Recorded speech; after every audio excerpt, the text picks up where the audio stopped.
आज मैं YouTube channel में धनंजय सर क्लासेस में क्लास 10 मेंसुरेशन के बारे में बताने जा रहा हूं। अगर अभी तक आप मेरे चैनल को सब्सक्राइब नहीं किए तो प्लीज रिक्वेस्ट है कि आप मेरे चैनल को सब्सक्राइब करें।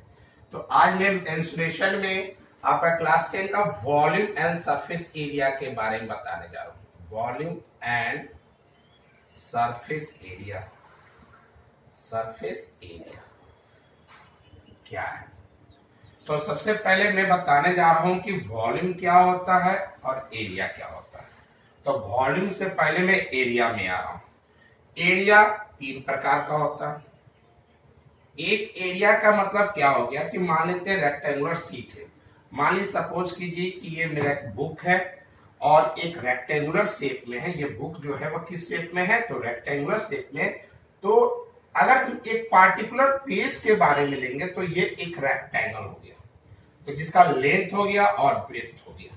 तो एक हमारा एरिया हो गया जो सरफेस से रिलेटेड है। दैट मींस इस चीज के बारे में बता रहा है, इस फ्लैट सरफेस के बारे में बता रहा है, जिसको हम लोग लेंथ इंटू ब्रेथ बोल सकते हैं। सर्कल है तो पाई आर स्क्वायर बोल सकते हैं। बेस रिलेटेड हो गया।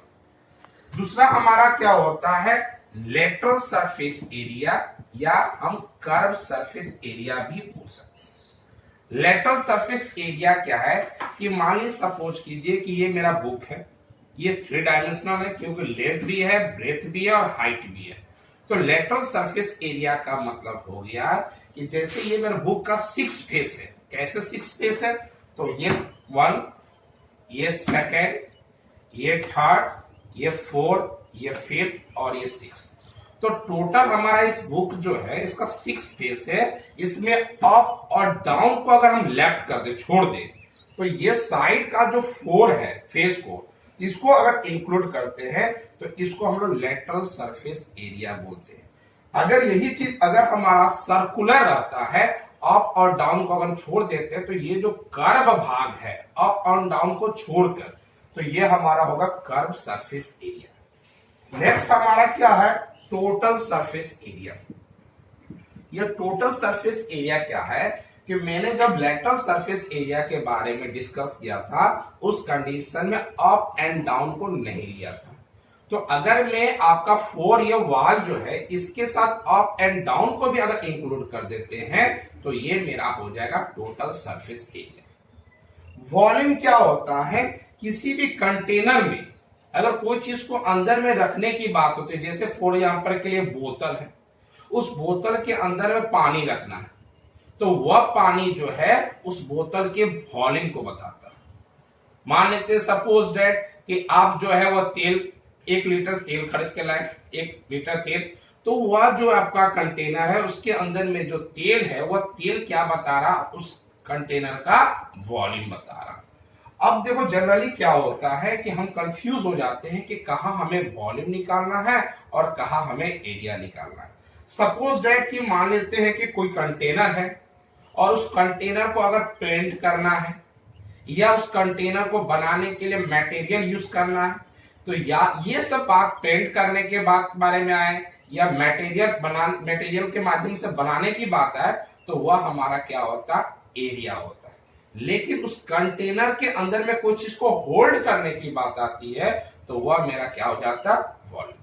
तो वॉल्यूम कब निकालेंगे? जब किसी कंटेनर में कोई चीज रखने की बात होती है तो हम वॉल्यूम निकालेंगे, और जब कंटेनर को पेंट करने की बात हो जाए या उस मटेरियल से बनाने की बारे में बात हो जाए तो उसके लिए हम लोग क्या निकालेंगे? एरिया। तो सबसे पहले हम लोग डिस्कस कर एक एक टॉपिक में। तो पहला टॉपिक जो है वह क्यूबॉइड है। वह क्या है? इसका शेप कैसा होता है? तो ये क्यूबॉइड जो है वो रेक्टेंगुलर होता है। रेक्टेंगुलर शीट है और इसका जब हाइट इंक्रीज हो जाएगा तो ये जो हमारा शेप बनेगा ये हमारा बन जाएगा क्यूबॉइड। दैट मीन्स ये हमारा मान लेते हैं लेंथ है, ये हमारा ब्रेथ है, तो ये मेरा क्या हो जाएगा? हाइट हो जाएगा। तो दैट मीन्स जैसे मान लेते हैं कि ये मेरे पास एक बुक है, अगर एक पार्टिकुलर पेज को लेंगे तो ये रेक्टेंगुलर इन शेप है। अगर इस बुक को हम लेते हैं, एक पार्टिकुलर पेज को लेते हैं, तो किस शेप में है? तो रेक्टेंगुलर शेप में है। लेकिन जब लॉट्स ऑफ पेज हम इंक्लूड कर देते हैं तो आप देखोगे कि लेंथ ब्रेथ में कोई चेंजिंग नहीं हो रहा, चेंजिंग हो जा रहा मेरे हाइट में। तो जिसके कारण अब ये रेक्टेंगुलर ना होके आपका क्यूबिडिकल शेप हो गया। आपका देखो तो ये हमारा जस्ट लाइक ए क्यूबॉइड ही है। अब जस्ट लाइक ए क्यूबॉइड का मतलब क्या हो गया, क्योंकि ये रेक्टेंगुलर शीट है, रेक्टेंगुलर फॉर्म में, और इसका कुछ हाइट आ गया तो वो हमारा किस शेप में हो गया, तो क्यूबॉइड शेप में।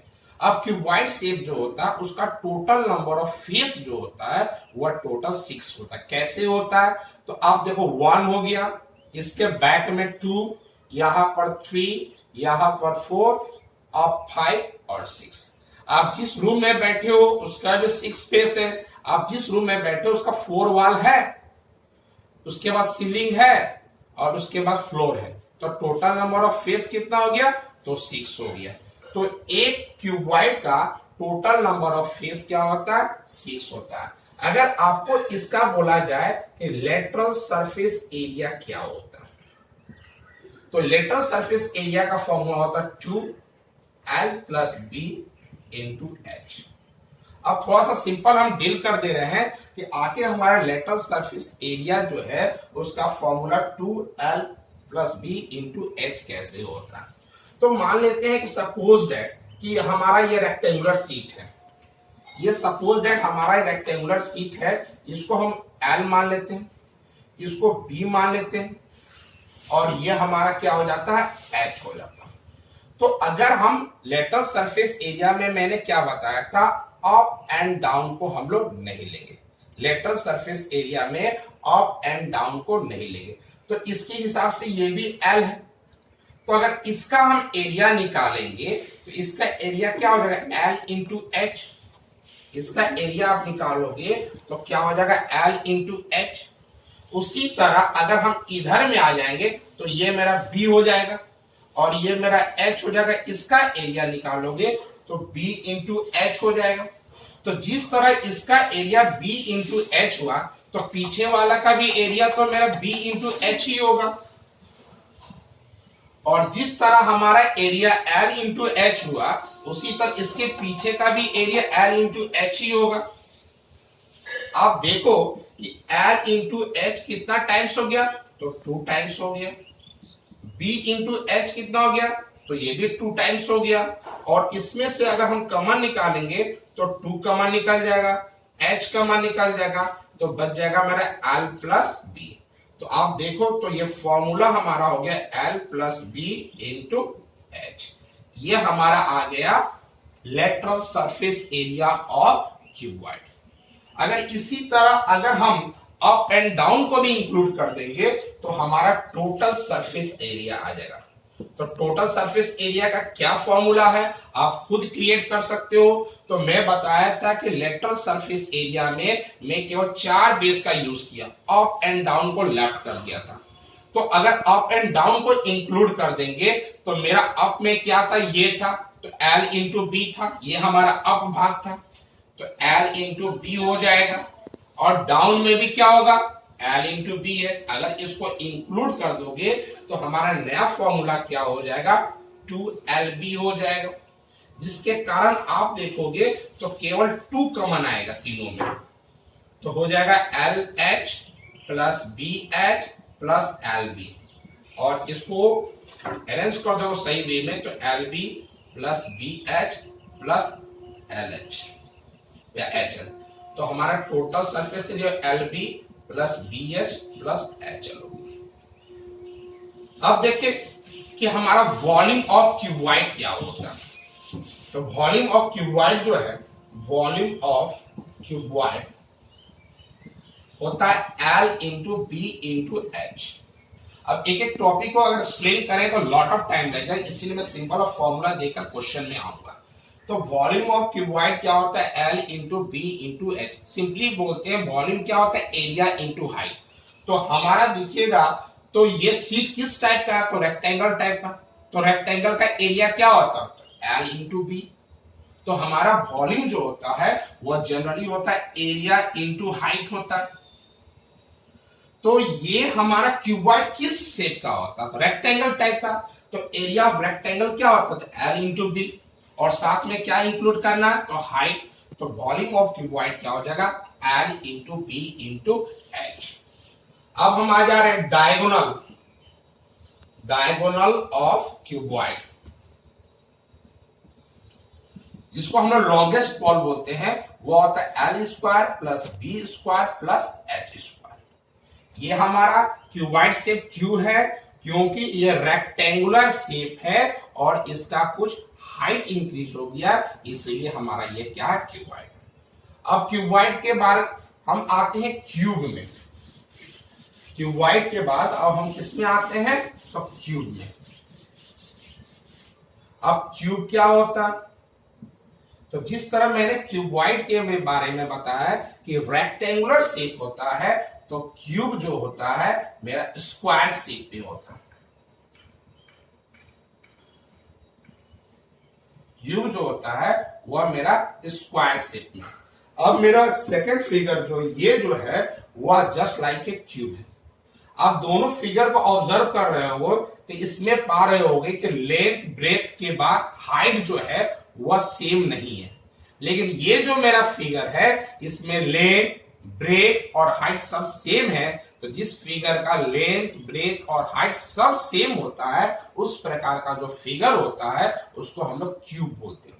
तो क्यूब में क्या है, अगर लेटरल सरफेस एरिया बोला जाए तो सब सेम होता है, इसका फॉर्मूला होता है 4a स्क्वायर। अगर इसका टोटल सरफेस एरिया बोला जाए तो इसका फॉर्मूला हो जाएगा 6a स्क्वायर। अगर इसका वॉल्यूम पूछा जाए, वॉल्यूम ऑफ क्यूब बोला जाए, तो इसका हो जाएगा a का पावर क्यूब। और इसका डायगोनल पूछा जाए तो ये हो जाएगा √3a। अब देखिए ध्यान से, मैं फिर से बता दे रहा हूं क्यूब और क्यूबॉइड में क्या अंतर है। क्यूब जो होता है वह रेक्टेंगुलर शेप होता है और कुछ हाइट आ जाएगा। इसमें क्या है, स्क्वायर शेप होगा। मैंने इसमें बोला रेक्टेंगुलर शेप होगा, कुछ हाइट होगा, लेकिन याद इसमें रखना है कि स्क्वायर शेप में होगा और स्क्वायर का जितना साइड होगा उतना ही लेंथ होना चाहिए। अगर हमारा स्क्वायर 5 सेंटीमीटर साइड है तो हाइट भी 5 ही होना चाहिए। अगर ये स्क्वायर शेप में है और हाइट अगर हमारा 5 के जगह 4 हो जाए, 6 हो जाए, तो इसको हम क्यूब ना बोलकर क्यूबॉइड बोलेंगे। हमेशा माइंड में ये रखना है कि क्यूब तभी हो सकता है कि स्क्वायर शेप में स्क्वायर का जितना साइड है उतना ही उसका हाइट होना चाहिए, अदरवाइज वह क्यूब नहीं कहलाएगा। अगर वह डिफरेंट हाइट हो जाएगा तो वह क्यूबॉइड हो जाएगा। तो ये मैं किसके बारे में बता दिया, क्यूब के बारे में। अब हम आ रहे हैं आपका सिलेंडर के बारे में।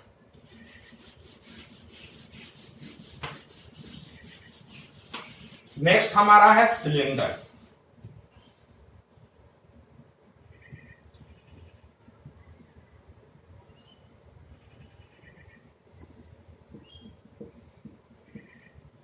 ये सिलेंडर है। तो आप देखो तो ये जो हमारे पास है ये जस्ट लाइक अ सिलिंड्रिकल शेप है। अभी तक मैं जितना भी डिस्कस किया, दो फिगर में लेटरल सरफेस एरिया के बारे में बात किया। लेटरल सरफेस एरिया इसलिए बोल रहे थे क्योंकि ये मेरा भाग जो था वह फ्लैट था, लेकिन अब हमारा जो आएगा वह कर्व सरफेस एरिया आएगा, क्योंकि ये भाग हमारा क्या है, तो कर्व है। तो लेटरल सरफेस में क्या होता है, ये कर्व फेस होता है, इसके ऊपर में और इसके डाउन में सर्कुलर फेस होता है। तो अगर आपको इसमें भी अगर हमको CSA पूछा जाए तो अप एंड डाउन को इंक्लूड नहीं करेंगे, केवल इस कर्व भाग को लेंगे। लेकिन अगर टोटल सरफेस एरिया बोला जाए तो इस कर्व भाग को भी लेंगे, ऊपर वाले सर्कुलर फेस को भी लिखेंगे और नीचे वाले बॉटम के भी सर्कुलर फेस को इंक्लूड करेंगे। लेकिन अगर इसमें वॉल्यूम के बारे में पूछा जाए तो क्या, तो मान लेते हैं कि ऑयल कंटेनर है, इसके अंदर में जो ऑयल है वह इसके वॉल्यूम को बता रहा है। तो अगर इसका CSA पूछा जाए कर्व सरफेस एरिया तो वह होगा 2πRH। याद रखिए, आप तो CSA में 2πRH है, इसका मतलब पाई का वैल्यू पुट करना है। तो पाई का दो वैल्यू होता है, एक 22/7 और एक होता है 3.14। तो अगर क्वेश्चन में अगर आपका कोई मेंशन किया हुआ रहेगा तो 3.14 लेकर, पाई का वैल्यू क्वेश्चन में 3.14 लिखा रहेगा तो ही आप इसका लीजिएगा, अदरवाइज आप 22/7, मतलब पाई का वैल्यू फिक्स्ड होता है 22/7। तो अगर क्वेश्चन में पाई का वैल्यू नहीं दिया है तो आप 22/7 लीजिएगा। अगर क्वेश्चन में मेंशन किया है 3.14 तो पाई का वैल्यू 3.14 ही लेकर चलना। टीएसए क्या होता है सिलेंडर का?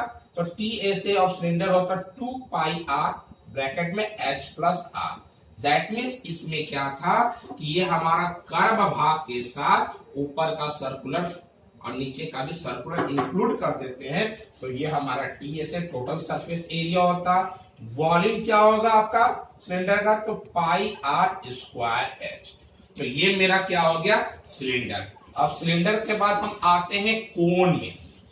सिलेंडर के बाद हम किस में आते हैं? कोन में। तो कोन का क्या होता है? तो आप देखे हो बर्थडे केक देखे हो, ये कोनिकल इन शेप होता है। नीचे का जो भाग रहता है वह किस फॉर्म में होता है? तो सर्कुलर होता है और ऊपर में क्या होता है? वर्टेक्स। ठीक ना। तो हम कोन के बारे में डिस्कस कर रहे हैं। तो कोन को राइट सर्कुलर कोन भी बोला जाता है। इसलिए बोला जाता है क्योंकि ये हमारा क्या होता है? रेडियस। ये हमारा क्या होता है? तो हाइट। और ये मेरा क्या होता है? तो स्लैंट हाइट। तो रेडियस को हम r से इंडिकेट करते हैं, हाइट को हम h से इंडिकेट करते हैं और स्लैंट हाइट को हम लोग l से इंडिकेट करते हैं। तो अगर आपका कोण का पूछा जाए कि CSA क्या होता है, तो CSA ऑफ कोण जो होता है वो पाई आर एल, एल का मतलब होगा स्लैंट हाइट। अगर TSA पूछा जाए तो पाई आर ब्रैकेट में एल प्लस आर, और इसका अगर वॉल्यूम बोला जाए तो वह हो जाता है 1/3 पाई आर स्क्वायर एच। अब देखिए किसी किसी क्वेश्चन में आपको हाइट दिया रहेगा, रेडियस दिया रहेगा, लेकिन आपको निकालना है स्लैंट हाइट। तो इस कंडीशन में L इज इक्वल टू, ये राइट ट्रायंगल है और जस्ट लाइक ए हाइपोटेनस के प्लेस पर है, तो L इज इक्वल टू क्या हुआ? H square plus R square. अगर H को निकालना है तो L square minus R square, और अगर आपको R को निकालना है तो इस कंडीशन में H square minus L square minus H square हो जाएगा। तो डेट मीन्स केवल L निकालने के लिए हम लोग क्या करते हैं? ऐड करते हैं। H निकालने के लिए हम लोग क्या करते हैं? L स्क्वायर में से R स्क्वायर को सब्ट्रैक्ट कर देते हैं, और R निकालने के लिए हम लोग क्या करते हैं? Under root L square minus H square. तो इसके माध्यम से आप L भी निकाल सकते हो, H भी निकाल सकते हो और R भी निकाल लेते हो। इसके बाद हम नेक्स्ट में आते हैं, वह है मेरा स्पेयर। नेक्स्ट हमारा उसमें क्या है? वह स्पेयर। स्पेयर आप जस्ट लाइक ए फुटबॉल देखे होगे या बॉल आप देखे होगे, ये जस्ट लाइक ए क्या है? स्पेयर है। तो स्पेयर में आपका केवल एक ही सरफेस होता है, वह होता है टोटल सरफेस एरिया। वह हमारा क्या होता है? 4 पाई आर स्क्वायर होता है। इसमें कर्व सरफेस एरिया नहीं होता। और इसका वॉल्यूम क्या होगा? तो इसका वॉल्यूम हो जाएगा 4/3 पाई आर क्यूब। इसका वॉल्यूम क्या हो जाएगा? 4/3 पाई आर क्यूब। तो इसमें आर का मतलब रेडियस। तो याद रखना है कि स्पेयर में हाइट नहीं होता, वह रेडियस होता, क्योंकि वह सर्कुलर होता है। जैसा कि ये मेरे पास एक फिगर बॉल है, इसमें कोई हाइट नहीं होता, केवल रेडियस से मतलब होता है और सर्कुलर फॉर्म होता है, इसलिए हम रेडियस को इंक्लूड कर दिए। तो हमारा फॉर्मूला टीएस से क्या होगा? 4 पाई आर स्क्वायर, और वॉल्यूम क्या होगा? 4/3 पाई आर क्यूब। इसके बाद हम स्पेयर के बाद आ जाते हैं, लास्ट टॉपिक मेरा है वह है हेमिस्फीयर। आप देखते होंगे आपके पास घर में बाउल होगा, ये आपका स्फीयर का हाफ पार्ट है, इसको हम लोग क्या बोलते हैं? हेमिस्फीयर। इसका क्या होता है? रेडियस होता है, ये भी रेडियस ही है। तो हेमिस्फीयर में आपका TSA भी होता है और CSA भी होता है, क्योंकि आप देखो कि हेमिस्फीयर का ऊपर का भाग सर्कुलर दिखाया जा रहा है। तो हेमिस्फीयर में क्या होता है? तो अगर हम CSA लेंगे तो ये हो जाएगा 2 पाई आर स्क्वायर। TSA लेंगे तो ये हो जाएगा 3πr², और इसका अगर हम वॉल्यूम लेते हैं तो ये हो जाएगा 2/3πr³। ये स्पेयर का हाफ को हम लोग क्या बोलते हैं, हेमी। हेमी का मतलब होता है हाफ, स्पेयर मतलब स्पेयर के आधा को हम लोग क्या बोलते हैं, हेमिस्फीयर।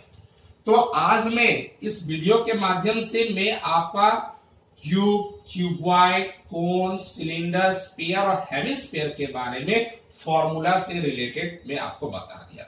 अगर इससे रिलेटेड अगर कोई प्रॉब्लम हो तो आप कमेंट बॉक्स में जरूर लिखिए। नेक्स्ट वीडियो में मैं इससे रिलेटेड आपका प्रॉब्लम बताऊंगा, एक्सरसाइज क्वेश्चन में बताऊंगा।